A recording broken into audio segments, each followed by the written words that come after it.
So what's it like to fly the right seat with AOPA President Mark Baker? AOPA Editor-at-Large Dave Hirschman brings you along on a flight with Mark in our Sweepstakes 172. All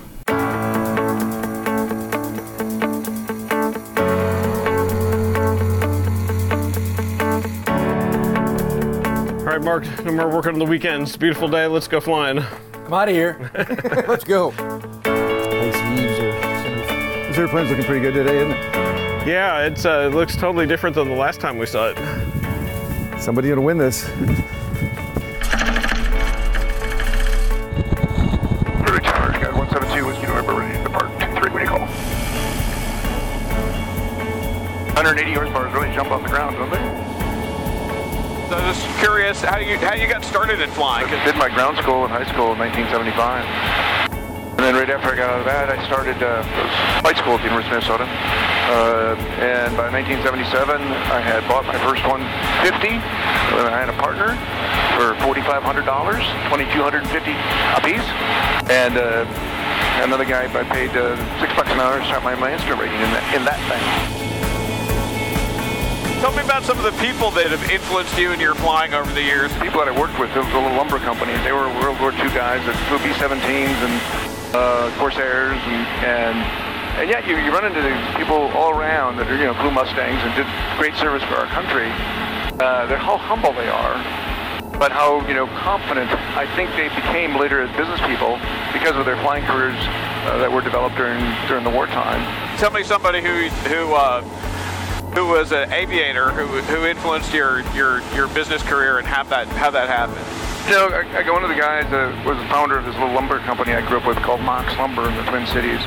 The one was Larry Platt, who was the president. He was a B-17 guy. And Don DeCoster was a Navy pilot.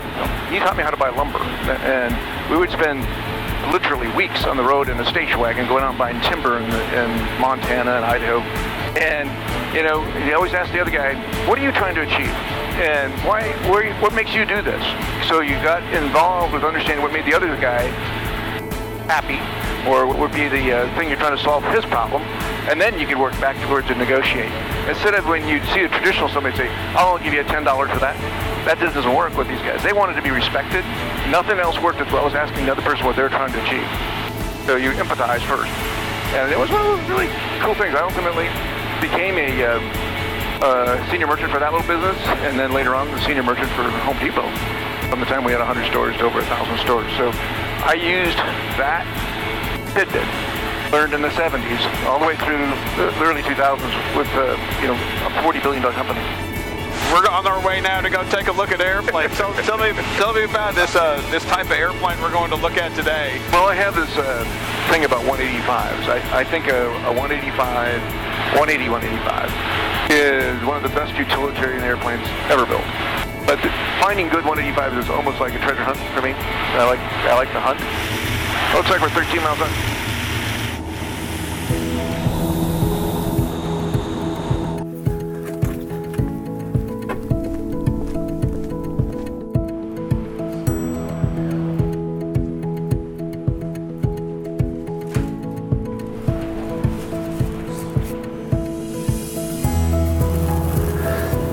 It's a really nice airplane.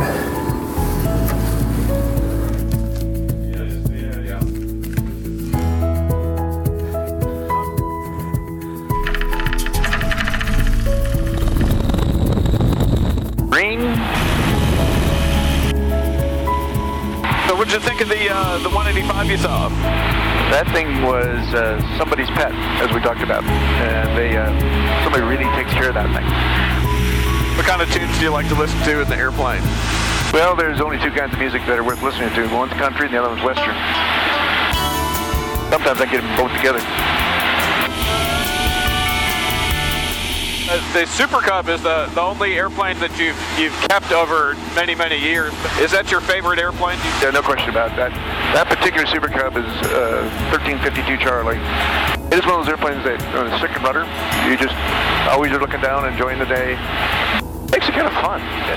The idea that, and I've always thought the 150 is the other choice for people, or 172, or Citabria, or Champ. There's just a lot of airplanes that you can push out of the hangar by yourself and go for a ride.